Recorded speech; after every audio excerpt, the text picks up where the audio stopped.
aqueles que chegaram após o aviso, os pastores estavam fazendo em Dória, na igreja lá, fazendo batismo. E nós temos a visita do pastor Manuel, que vai poder se apresentar aqui, que é quem iniciará o estudo essa manhã. Pastor, Deus abençoe.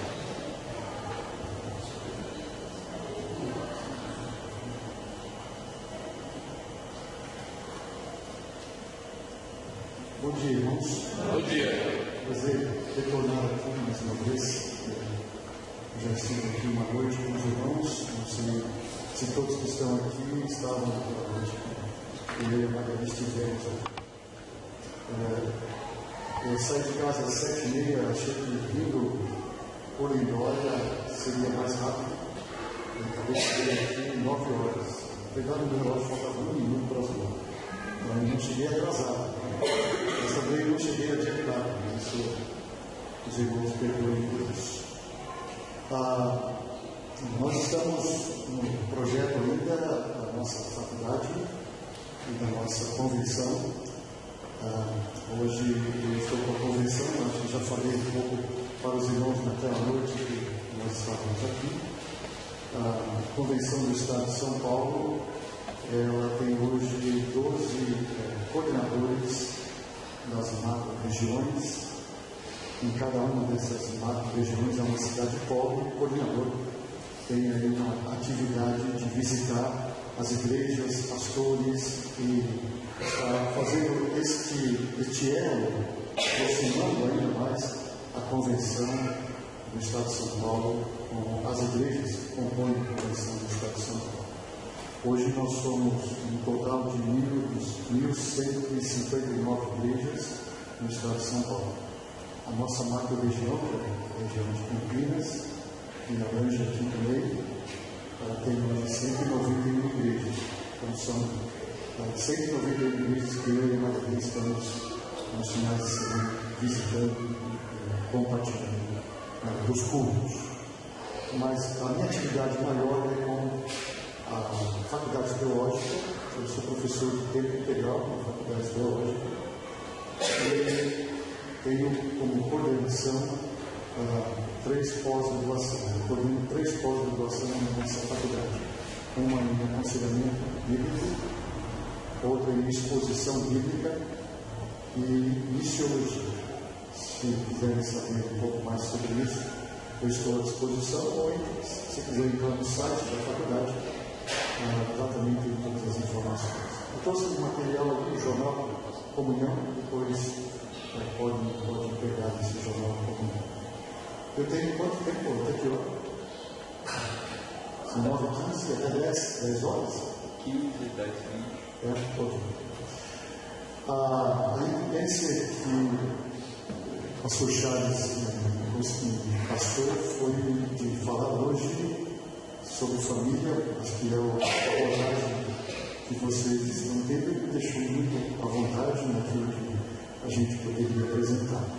Na verdade, a proposta que a gente traz hoje aqui de olharmos para esses textos e vermos esse padrão divino para a família é algo que nós conhecemos, nós já temos tido assim, contato com a palavra de Deus e com estudos sobre isso.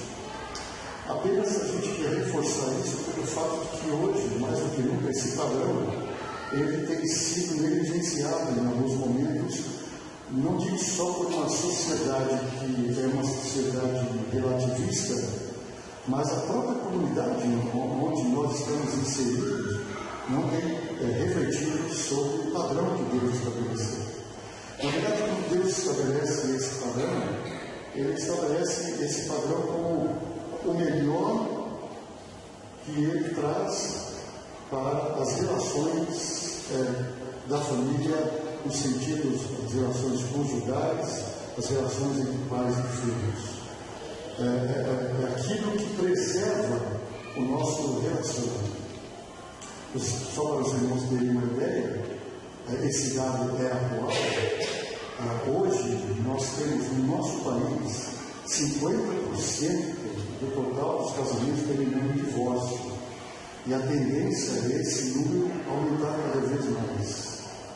as pessoas estão se unindo não mais pelo sentimento verdadeiro de um pelo outro e levando essa visão que a gente sempre teve de que estamos nos unindo e só a morte é que pode nos separar, mas hoje já está se fazendo aí, dentro do casamento, uma experiência.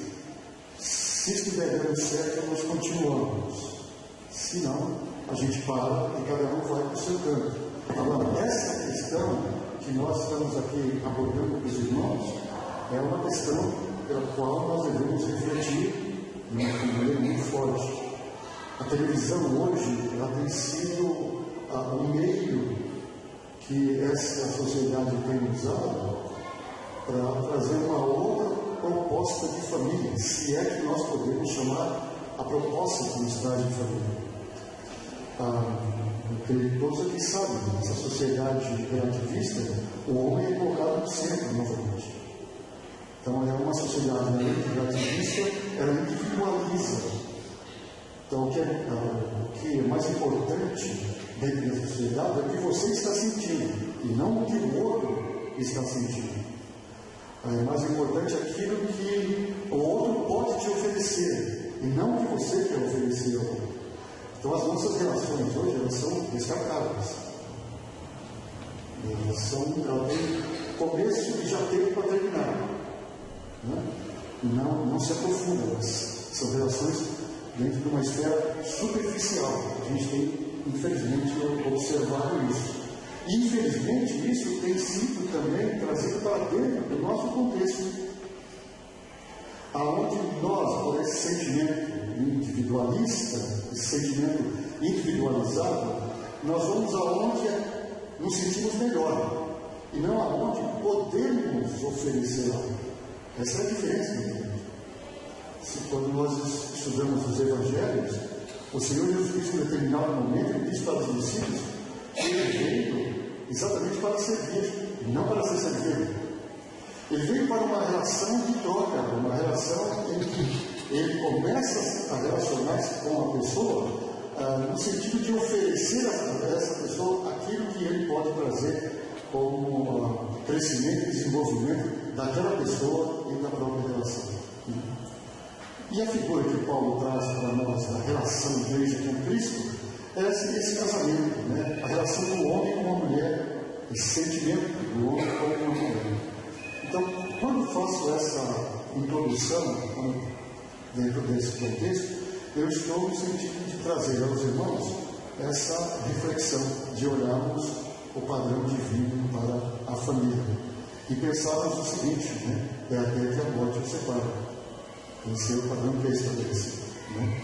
Nesse sentido. Então, só para os irmãos lembrarem, né? Cristo é o cabeça, no sentido de que Cristo tem a autoridade, né? A autoridade de Cristo é sobre o marido, e aqui recair ao homem uma responsabilidade muito grande, né? Vejam bem, eu não estou colocando em hierarquia, eu estou colocando aqui em funções. Se nós colocarmos em hierarquia aqui, nessa relação só tem um Senhor. Nesse quadro que nós estamos vendo ali, só tem um Senhor, apesar de a mesma expressão Cristo, cabeça do marido, aparecer no outro quadro ali, marido, cabeça da mulher, e dá a impressão então de uma posição de superioridade ou uma posição de extrema autoridade, né? Não é isso que eu quero trazer aqui para os irmãos para a gente pensar. Quando coloco Cristo é o cabeça, eu estou refletindo que Cristo é o Senhor de todo esse processo. Quando Cristo é o Senhor das nossas relações, nós entendemos perfeitamente que dentro dessa dinâmica nós temos funções. Não temos uma autoridade de suplantar o outro. Nós temos funções e funções diferentes. Essas funções estabelecidas por Deus é que mantêm uma relação estável e crescente, uma relação que se aprofunda nesse aspecto, né? A gente pode combinar aqui, então, dentro dessa dinâmica, se alguém tiver alguma abordagem, queira falar alguma coisa ou questionar alguma coisa, pode ficar à vontade nesse aspecto. Pode ser assim, pastor Yuri? Pode ser? Obrigado. Então, quando pensamos Cristo como cabeça do marido, é a este homem que Deus traz todas as informações importantes nessa relação. Quer ver um exemplo? Quando Deus criou o casal, a quem lhe deu ordem? Com quem ele falou? Com Adão. Isso quer dizer o seguinte: na queda, com quem Satanás falou? Com a mulher. Isso tem um propósito, uma estratégia de Satanás. Talvez ele visse isso, o homem recebendo toda a informação, talvez resistisse um pouco mais. Não estou dizendo que a mulher não resiste, não é isso. Mas, por favor, não estou colocando aqui nada, não concordo com essa expressão que a mulher é sexo frágil e a mulher não, nada disso. Eu creio que nós somos iguais, somente em funções diferentes, né? Eu creio que em alguns momentos a mulher é muito mais forte do que o homem em certas situações, né? Mas a gente não está colocando aqui um pé de briga, quem é o melhor, quem é o superior, quem é o inferior, né? Não é essa questão, muito pelo contrário, né? Mas eu estou dizendo ali, da onde vem a ordem para quem e quem tem essa responsabilidade. Essa mesma dinâmica lá do Étna continua na relação conjugal. Ao homem é dado a responsabilidade da liderança. É ele que tem que tomar todas as iniciativas para preservar, dentro do padrão de Deus, essa dinâmica que o Senhor traz para nós dentro desse relacionamento. Ele tem essa responsabilidade. Tanto é que quando acontece a queda, Deus não vai conversar com ela. Ele procura quem? Adão. Adão tem que tirar dele mesmo a responsabilidade que Deus te dá para ele. Ele podia ponderar isso, ele não fez. Né? Então é nossa responsabilidade como casal. Eu não sei se todos que estão aqui são casados, mas dentro daqueles que são solteiros aí, e que estão pensando em casamento, é essa dinâmica que Deus está trazendo aqui para a nossa reflexão. Então, o marido, como cabeça da mulher, ele tem uma autoridade principal sobre os filhos, então cabe a ele todo o processo da educação. A responsabilidade da educação é toda dele. Ele atribui à esposa essa autoridade secundária sobre os filhos no sentido da sua ausência. Mas ele presente essa responsabilidade é toda dele. Só para a gente entender o que tem a visão desse quadro, que mais à frente em outros lugares a gente vai começar a desenvolver. E os filhos, a obediência aos pais. Isso quer dizer que essas funções muito bem desempenhadas, elas trazem para o contexto familiar as bênçãos de tudo. Muito obrigado. Pode ser. Obrigado. Traz para a família essa questão. Eu não estou dizendo aqui que nos tornamos uma família perfeita. Não nos tornamos uma família perfeita. Quer ver qual foi o casamento perfeito? Alguém sabe me responder qual foi a união entre um homem e uma mulher, que a gente pode dizer que essa união foi perfeita? Não. Adão e Eva antes da queda. Depois da queda, não temos mais e nunca mais vamos ter casamento perfeito. Por um simples fato, mas pelo fato que é uma reflexão profunda sobre isso. Nós estamos agora, duas pessoas se relacionando, duas pessoas se unindo no Senhor, mas continuam sendo duas pessoas pecadoras. Concorda comigo? Depois da queda, todos que nasceram são pecadores. Parece na graça de Deus. Esse quadro que a gente apresenta como padrão de Deus, esse padrão de Deus auxilia duas pessoas que se unem e uma ajudando a outra a lutar contra essa situação que nós chamamos de inclinação para o pecado. A minha visão teológica é uma visão que nós temos uma natureza pecaminosa, nós nascemos depravados, A graça de Deus nos alcançou, mas continuamos ainda inclinados para o mal. Nós temos áreas em nossas vidas que ainda essas áreas mostram uma ação, muitas vezes até que intensa, dessa situação. Então, o casamento não é só aquela questão de prover ao outro os desejos que tem, mas auxiliar nesse processo também de vencer as suas lutas. Isso significa que eu tenho uma mulher que eu vivo com ela há 35 anos, mas ao mesmo tempo ela não é só minha mulher, ela é minha amiga, da qual eu posso abrir o meu coração, falar para ela das minhas necessidades, para que ela possa orar por mim. Eu sou o esposo da Magali, mas não somente esposo, eu sou amigo da Magali, no qual ela confia em abrir o seu coração para compartilhar suas necessidades comigo, e a gente está orando dentro desse processo. Essa é uma relação dentro desse padrão que Deus estabeleceu.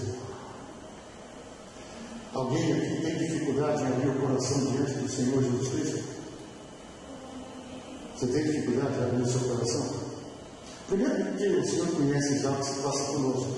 Mas quando eu falo em abrir o coração, eu estou falando de uma relação em que eu vou para um campo, somente eu e o Senhor, e como se Ele não tivesse acontecido comigo, eu falo com Ele: olha, eu estou sentindo isso, isso está me aborrecendo, essas coisas estão fazendo isso comigo, eu estou me inclinando para isso, eu preciso do teu socorro, eu preciso da sua ajuda. Não é isso, não é essa câmera?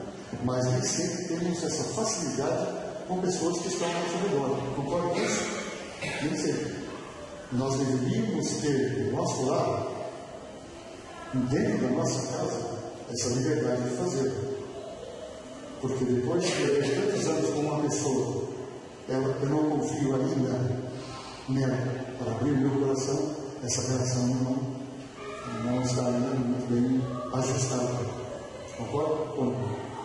E assim que aí está o padrão que Deus estabelece para esses ajustes e essa relação crescer na graça e no conhecimento do Senhor Jesus. Por isso que estou falando, o casamento não é perfeito. O casamento é um desenvolvimento.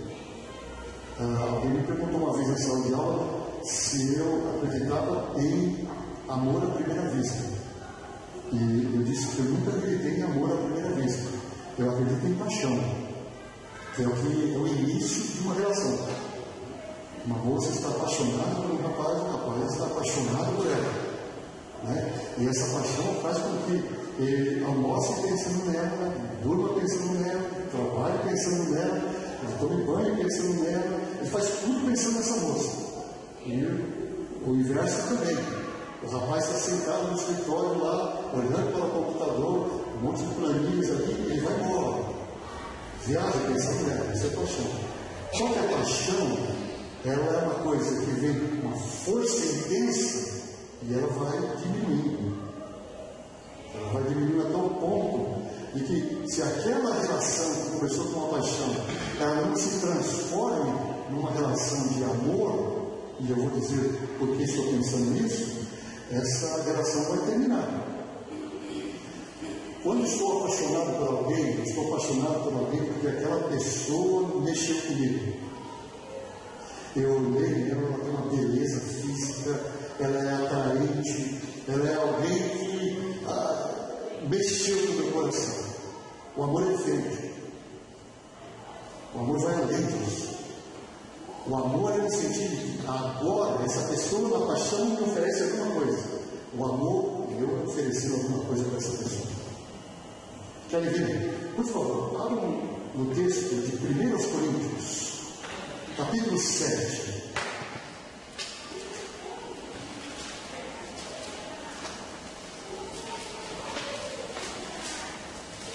Primeiros Coríntios, capítulo 7.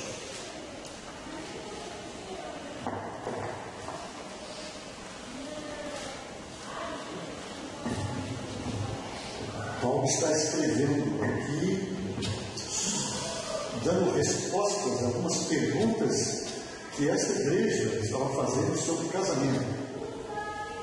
E ele diz assim, a partir do verso 1: Agora, quanto às coisas sobre as quais escreveste, que é essa questão do casamento, ou seja, que é bom que o homem não tenha relações com mulher,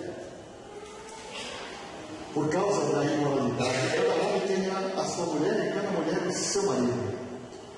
E aqui é o ponto que eu estou dizendo do amor.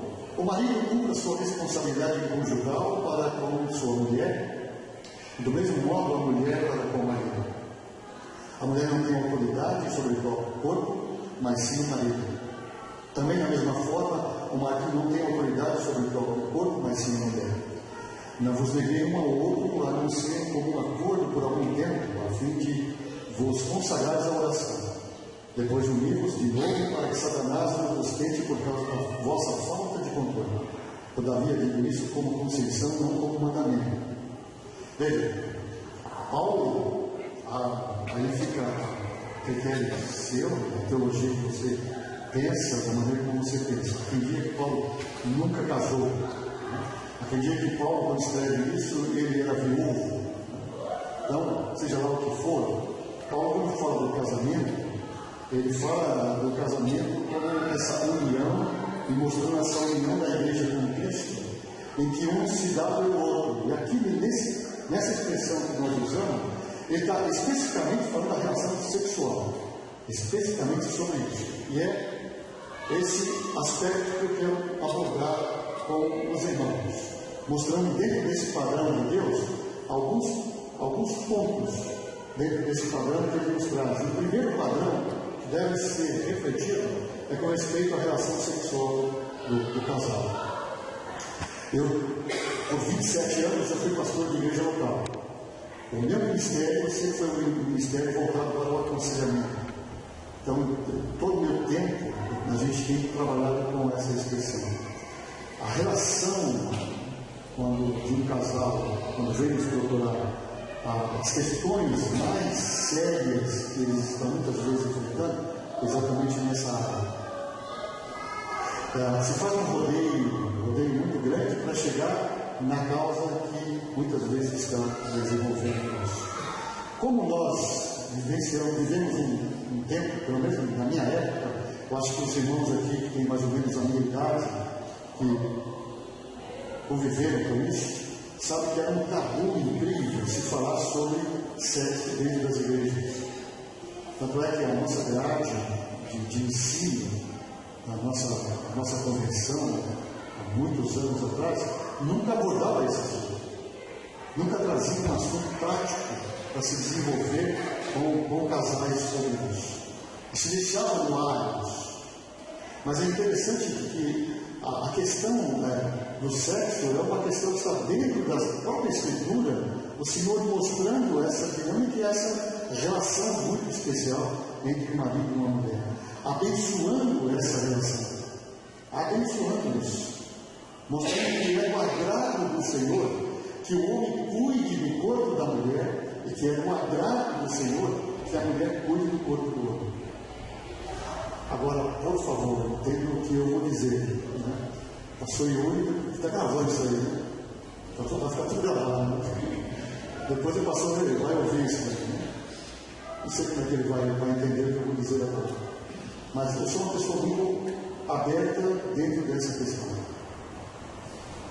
Eu creio que se Deus me presenteou com uma mulher e presenteou essa mulher com um homem, os dois estão envolvidos nessa relação. Lá no meu quarto, eu e a Maria, nós estamos, quando nos relacionamos sexualmente, nós estamos fazendo aquilo que Deus quer que nós façamos, para que a gente não venha ser tentado e cair nessa tentação. O texto deixa bem claro aqui, olha. Não vos neguei um ao outro, vocês perceberam isso? Mas se tiver que parar essa relação, se tiver que parar por um momento essa relação, ele está dizendo aqui para nós, olha, faça isso de comum acordo. Não é um decidir, eu não quero essa relação. Essa relação faz parte desse processo. vou dizer para os irmãos que hoje nós temos um monte temos computador e essas coisas todas, né? E tem o Facebook, a pessoa começa a conversar esses dias, uma senhora lá do Rio Grande do Sul.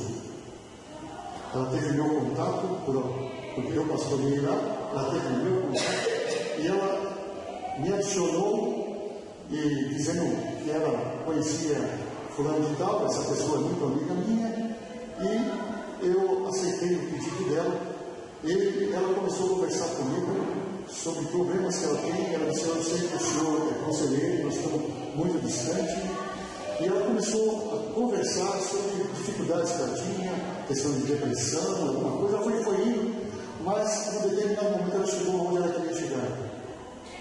Ela não é feliz na relação sexual com o marido.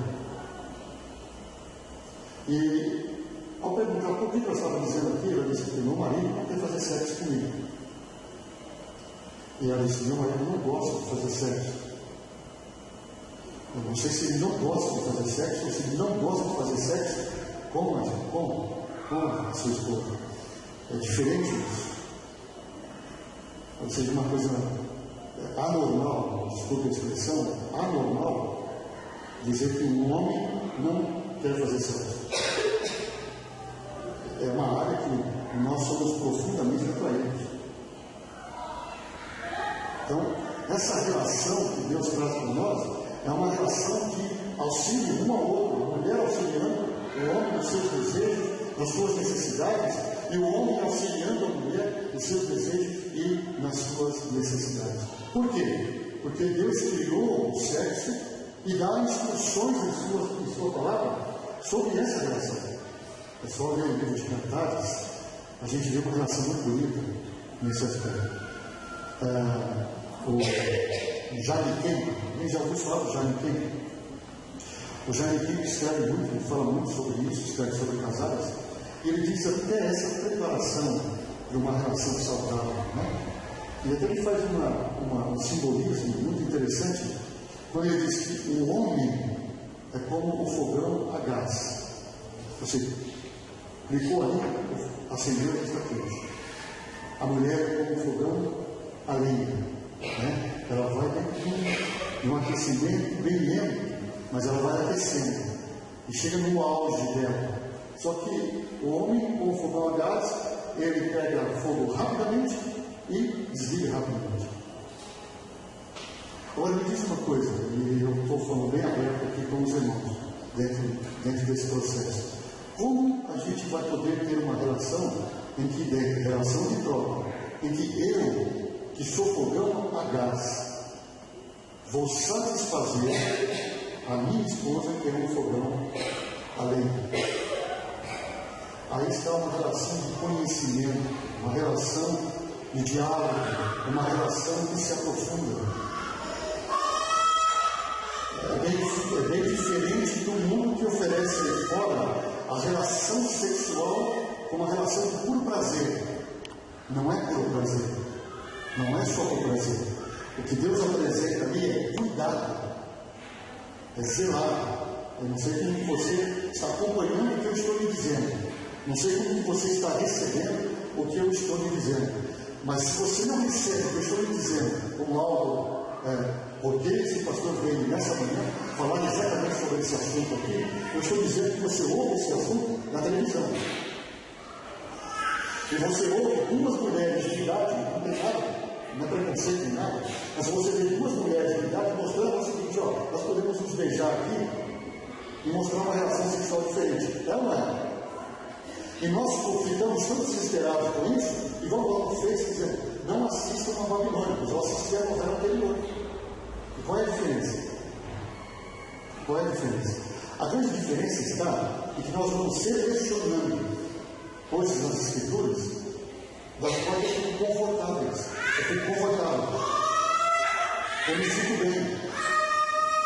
Esse assunto aqui é um assunto desconfortável, eu sei disso. Quando eu mostrei para a minha esposa, eu falei: ó, é sobre isso que eu vou compartilhar. Ela disse: ó, tome cuidado, você não conhece o pessoal lá. Eu disse: se todos são maduros, e principalmente crentes em Cristo Jesus, vai perceber que eu estou falando eu estou falando da palavra de Deus, não de mim mesmo. Estou falando de algo que Deus criou. Ou você não concorda que Deus criou o sexo? Ele nos fez assim, fez para quê? Ele fez o homem com esse desejo para ir procurar as mulheres mais lindas ali fora e tentar satisfazer ela? Não. A mulher mais linda é sua esposa. Sabe o que é mais linda, mais interessante? Porque Deus lhe deu. O homem mais bonito é seu esposo. Porque Deus lhe deu. Eu não sou um atleta. Não tenho um corpo. Atleta, não sou modelo. Eu não sou esposa. Mas quando minha esposa olha para mim, ela diz o seguinte: você é o homem do meu coração. Eu te amo. Ela pode achar outros homens bonitos. Lógico, eu acho outras mulheres bonitas. O fato de achar bonito significa que eu quero estar com aquela mulher. Eu sou muito bem casado pela graça de Deus. Não é isso? Então eu estou falando nada de normal nessa manhã. Nesse sentido. Então, aí está essa questão. Gênesis 2:24 usa a expressão unir a sua mulher, uma expressão uma só carne. E essa união vem exatamente dessa relação sexual. Essa relação que o apóstolo Paulo fala desse cuidado de unir, quando ele diz: se um homem se une, tem uma relação com uma prostituta, se uniu a ela. E os dois se tornaram uma só carne. Os dois se conhecem agora profundamente. Você vê que relação bonita que é essa relação, o homem e a sua mulher, a mulher e o seu esposo. Essa é uma relação que agrada a Deus. Então nós devemos considerar, né, essa questão. Então eu faço uma aplicação: o marido e a esposa devem esperar que suas relações sexuais proporcionem um período intensamente agradável a ambos. Eu posso entender que já tive uma vez um senhor me procurando. Ele dizia: a minha esposa estava sempre faceira durante o dia. E quando nós íamos deitar, que eu ia tocar, ela dizia assim: estou com uma dorzinha de cabeça, pode ser amanhã a dor de cabeça estava de novo. Esse é um grande perigo, né? De jogar o seu esposo por causa da sua dorzinha de cabeça, que não é uma dor de cabeça, que é uma questão de não querer a relação. Essa dor de cabeça você está jogando seu marido nos braços de uma outra mulher. Isso não justifica. Entendeu? Eu estou justificando. Mas estou dizendo que é o cuidado que ambos têm que ter com o homem. Só olhar o texto que nós lemos novamente. Trabalhar bem com esse texto, ver que Paulo fala: o corpo da mulher não é dela, é do marido. E o corpo do marido não é dele, é da mulher. Tem que ter essa relação. Ok? Alguma observação aqui?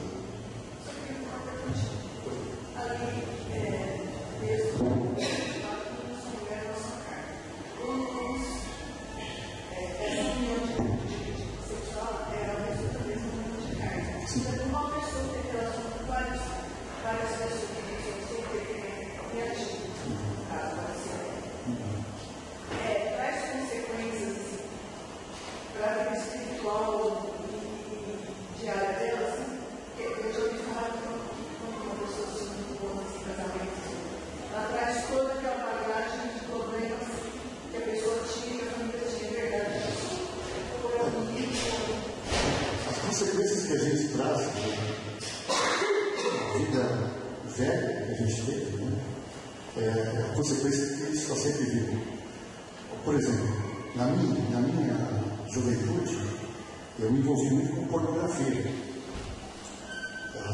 Nós não tínhamos internet para você ficar olhando lá hoje. Você bate no botão lá, você vai abrir o site hoje e está lá falando de tal, está na praia de topless. Você vai abrir qualquer outra coisa, mas está lá. Não sei. Apresenta isso, né? Essa coisa apresenta. Eu tive problemas na minha juventude com isso. Eram leituras que a gente fazia, né? Livrinhos que a gente tinha, mostrando essa relação.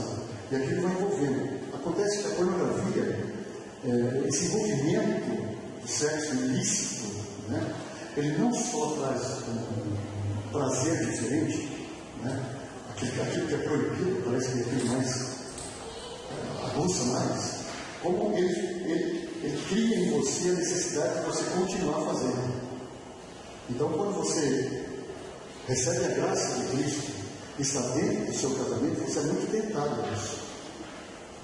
Não é uma coisa que é assim, ó, recebi Cristo e pronto, já resolveu a situação. Estava ouvindo uma palestra ontem em que se tornar discípulo de Jesus eu acho que não pecar mais. Isso não é bíblico. Nós temos duas naturezas. Nós temos a natureza de Cristo em nós, mas eu tenho uma outra natureza, que essa natureza trabalha muito com o meu passado. Ela sabe como me tentar. Ela sabe aquele ponto fraco nosso, né? E a gente sabe, o ponto fraco do homem hoje são seus órgãos, sempre foram. Somos tentados pelo outro. Né? Então, fica essa questão. Traz sim. Aí que eu compartilhei sobre essa dinâmica do relacionamento. Eu cheguei, quando eu casei, eu tive a minha conversão, logo depois do casamento, eu sentei com a Margarida e falei para ela sobre todo esse problema que eu tinha. E pedi a ela, você me ajuda bastante nisso. Né? E é uma luta que você foi tendo. Né? Hoje você tem um controle, quase não total, mas você tem um controle sobre isso, mas é como um alcoólatra. Né? Um alcoólatra não pode se dar o luxo de cheirar o álcool mais. Ele tem que ficar distante disso. Né? É uma luta, realmente traz consequências. Consequências para Deus. Perfeito? Não sei se respondeu para você. Aqui, tudo bem? Até aqui? Então vamos mudar um pouco, né, para ficar mais. Eu creio que o casamento é insolúvel. Eu acredito nisso. Então por isso que eu trago esse padrão. Eu creio no padrão que vem da palavra de Deus. Né? Veja bem, quando estou dizendo que eu creio nisso, eu já tive no ministério nosso pessoas que vieram de divórcios, né, que vieram e casaram e vivem perfeitamente. Né? Nesse sentido. Eu estou dizendo que a partir do momento que casamos no Senhor, são duas pessoas crentes, eu estou pensando, duas pessoas crentes, correto? Para acompanhar comigo. Eu entendo que essas duas pessoas têm, em palavras de Deus, orientações importantes para trabalhar com o seu relacionamento. Eu tenho 35 anos de casado, meu casamento não é perfeito, não é diferente dele. Às vezes a minha diferença, a minha maneira, às vezes, de expressar, irrita a Margarida em alguns momentos, e a maneira dela também. Agora, todas as vezes que eu falei alguma coisa que irritou a Margarida, e todas as vezes que a Margarida fez alguma coisa que me irritou, eu ia assinar uma carta de divórcio, você não vive com ninguém. Não é verdade? Todas as vezes que o pastor, e aqui eu estou fazendo a defesa do Charles, ele me pediu para fazer isso. Mas toda vez que o Charles falou alguma coisa aqui, que você não se sentiu confortável, você vai embora para outro lugar, você não para em lugar nenhum. Nós não paramos em lugar nenhum. E todas as vezes que você fez alguma coisa que me desagradou, e aí eu vou para um outro lugar, não faz sentido isso. Essas questões são para serem trabalhadas com pessoas adultas e tementes a Deus, correto? Por isso que eu entendo que a sociedade moderna, ela apresenta um contrato e Deus apresenta uma união. É bem diferente. Duas pessoas que se unem porque elas estão dizendo uma verdade aqui na frente, ou estão dizendo verdades aqui na frente. Uma olha para a outra e diz o seguinte: eu te amo, você é a pessoa que Deus me deu, e eu vou ficar com você em qualquer situação, e somente a morte pode nos separar. Eu estou dizendo, não é isso? Já tiveram casamentos aqui e já viram isso, não é? Então não é um contrato. A sociedade faz um contrato, sim, como nós vemos a introdução nossa aqui, mas Deus não. Se você é casado em Cristo Jesus, está aí com a sua esposa, com o seu esposo, o que Deus fez com vocês foi uni-los. E somente Deus pode fazer essa separação. Ele faz quando chama um de vocês para a glória. Ou quem sabe, né? Deus seja bondoso, morrer nós dois ao mesmo tempo, uns mão dada, né? Vamos nós dois para a presença do Senhor. Seria um presente maravilhoso de Deus, se ele fizesse isso. Quando eu coloco que Deus odeia o divórcio, eu estou dizendo que o divórcio nunca esteve nos planos de Deus. Você não vai encontrar nas Escrituras qualquer amparo para isso. O divórcio, ele vem de uma criação nossa mesmo. Quando duas pessoas estão se divorciando, por que elas estão se divorciando? Alguém pode me dizer?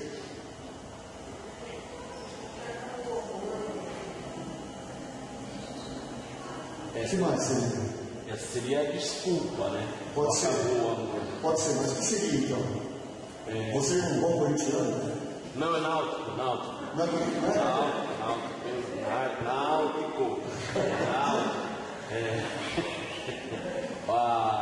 Assim, o que a gente escuta muito falar é a incompatibilidade de gêneros, né? Ou de genes, como que porém, nós somos incompatíveis mesmo. O homem é diferente da mulher. É a desculpa mais esfarrapada que existe. Nós vamos trabalhando com isso, né? Dia a dia. O que mais, então? Por que duas pessoas se divorciam? Isso. Cada um tem sua necessidade pessoal e está querendo procurar em outro lugar. Então, os dois tiveram inimigos.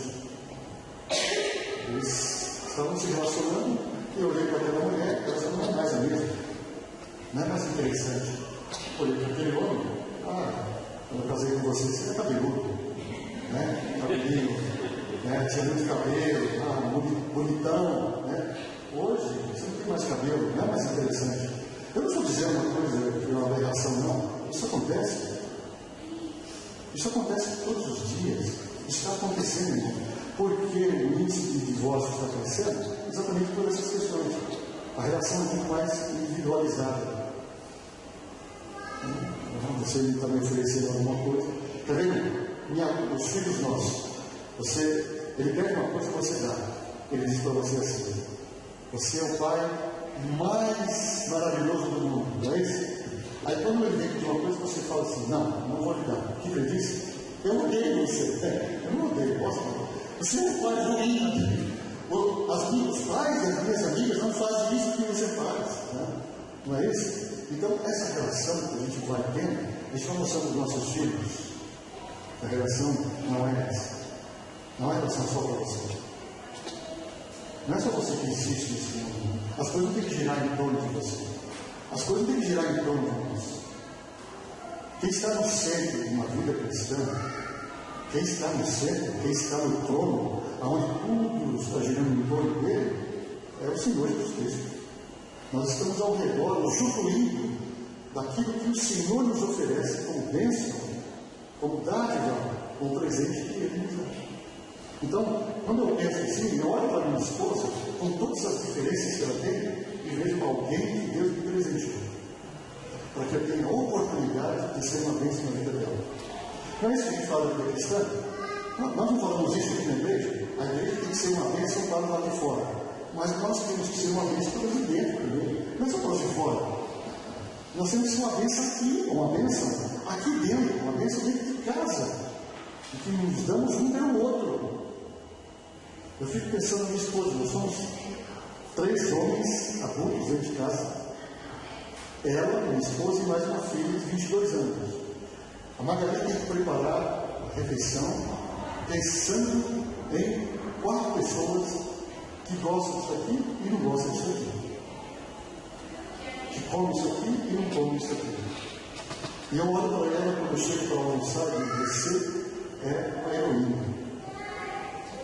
Porque preparar um alimento, ainda preparar um alimento que todos comem, depois olha para ela e diz: mãe, que coisa gostosa tu fizeste. E ela me responde sempre assim: é o amor que eu sinto por vocês e o amor que eu sinto em servir vocês. Esse é o padrão de Deus. O padrão maravilhoso do casamento, em que Deus mostra que Ele não quer aquilo que não tem oferecido como oportunidade. Vejam só, algumas frases só para os irmãos verem.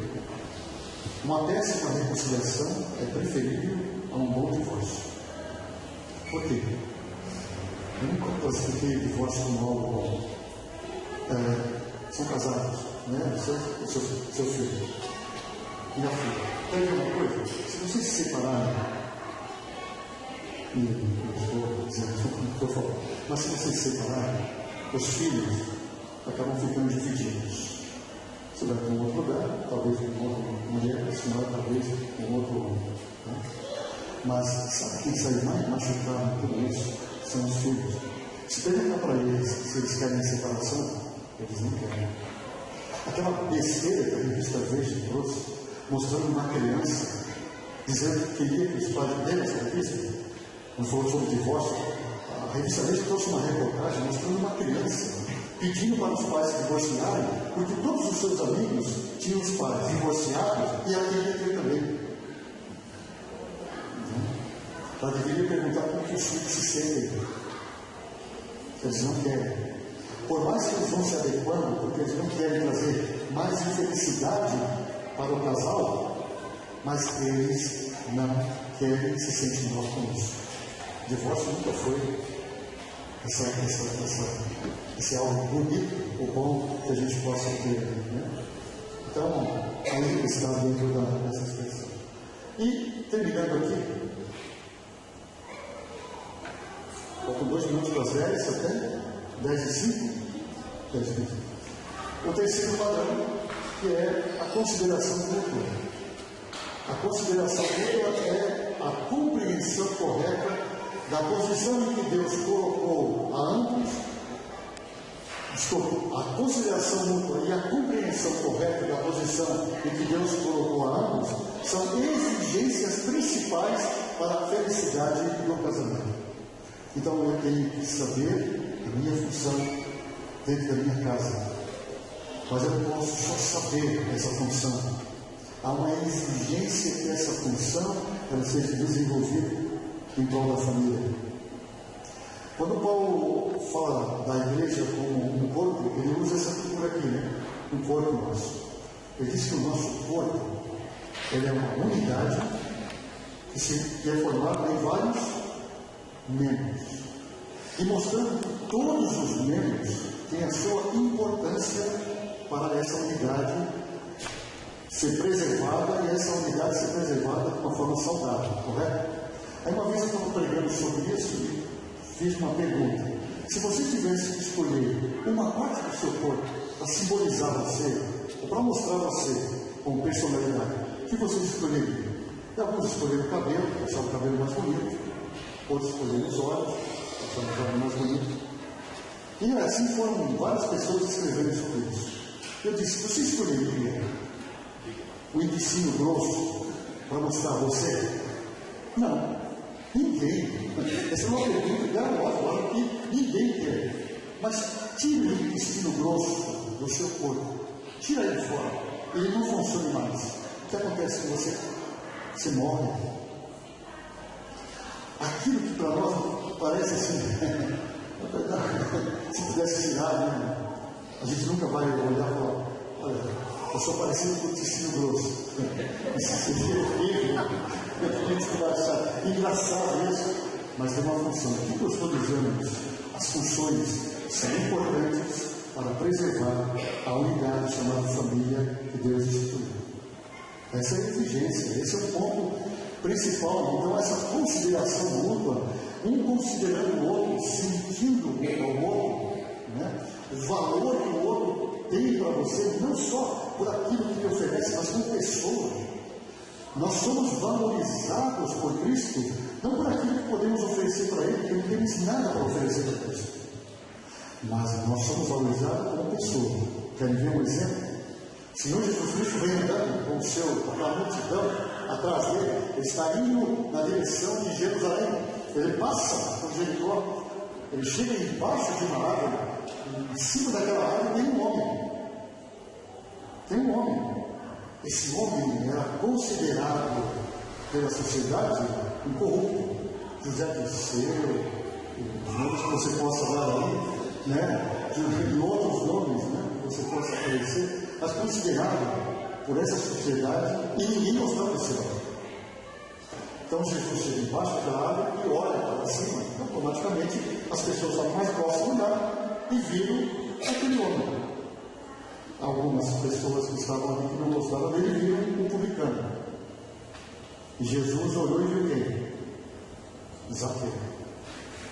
Ele olha de lado o que Zaqueu estava fazendo. Ele foca na pessoa. Eu e você nascemos como inimigos do Senhor Jesus Cristo. A Bíblia fala sobre isso. E ele nunca me olhou como inimigo. Ele me olhou como uma pessoa da qual ele estende o seu amor. E amor, meus amados irmãos, amor não é receber, amor é dar. A conjugação do verbo que nós poderíamos ter aqui, o verbo principal dentro dessa expressão amor é dar-se, entregar-se pelo outro, procurar o bem-estar do outro, a satisfação do outro, o prazer do outro, fazer com que o outro se sinta bem ao seu lado. Perfeito? É isso que é a união conjugal que a gente tem aqui. Então, a consideração se torna esse elemento essencial para o amor. E o casamento dá ao amor as condições de permanência e estabilidade de que necessita para crescer e amadurecer. Eu vou terminar aqui falando da Magali. Eu gosto de falar da minha esposa. Quando eu conheci a Magali, eu falei, cheguei em casa e disse para minha mãe, eu tinha mais liberdade para conversar com a minha mãe. Mãe, eu conheci uma moça muito bonita. Que moça linda. Eu espero que ela goste de mim. Eu sempre fui um cara muito tímido nessas questões de relação, de chegar na moça, de paquerar. Então eu sempre fui um cara muito tímido. E a Magali, ela quebrou essa timidez em mim e eu pude chegar até ela. E eu olhava para a Magali como a mulher mais linda do mundo.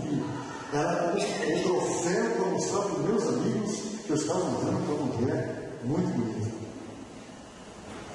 Quando Deus nos uniu, quando nós casamos, a Magali deixou de ser um troféu para mim, para ser uma pessoa importante, da qual o Senhor me presenteou. A mulher não é um troféu, o homem também não é. Quando nós não temos essa consideração mútua, nós amamos coisas e usamos pessoas.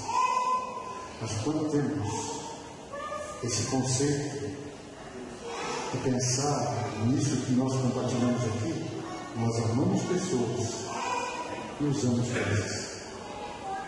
Esse é o padrão de Deus dentro desse aqui. Ok?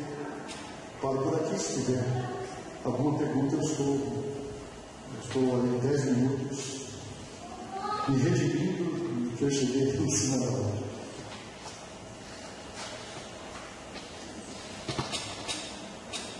Alguém disse que se não existe pergunta, você ouve duas coisas.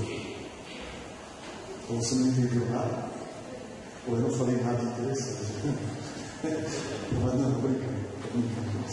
Só para quebrar o gelo aqui. Ficou tão sério, os irmãos ouvindo. Mas ele está com medo aqui. Não, sim. Não, sim, entendo.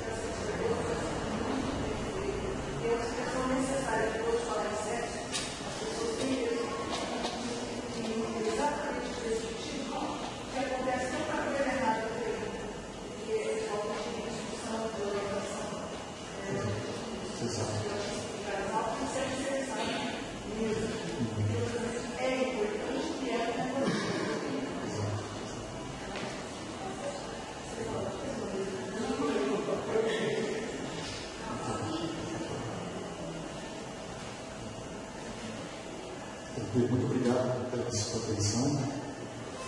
Espero que Deus possa preservar o seu lar, possa preservar o seu casamento, colocar as mãos do Senhor sobre a sua casa, onde, ali, diante das imperfeições, das limitações que temos, o o Senhor possa nos cobrir, reconhecer a palavra, nos ajudar nesse sentido. E aí uma palavra para as esposas e os esposos, fique sempre atento à pessoa que Deus colocou ao seu lado. É alguém que Deus me emprestou, eu não tenho. Só emprestou. A qualquer momento ele pode requerer aquilo que é dele. E pode deixar até ter o que ele quiser, né? Mas ele me emprestou.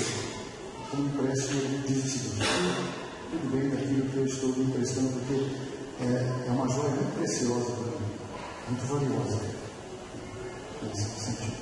Pastor Yuri, muito obrigado pela sua atenção, obrigado pelo esse momento.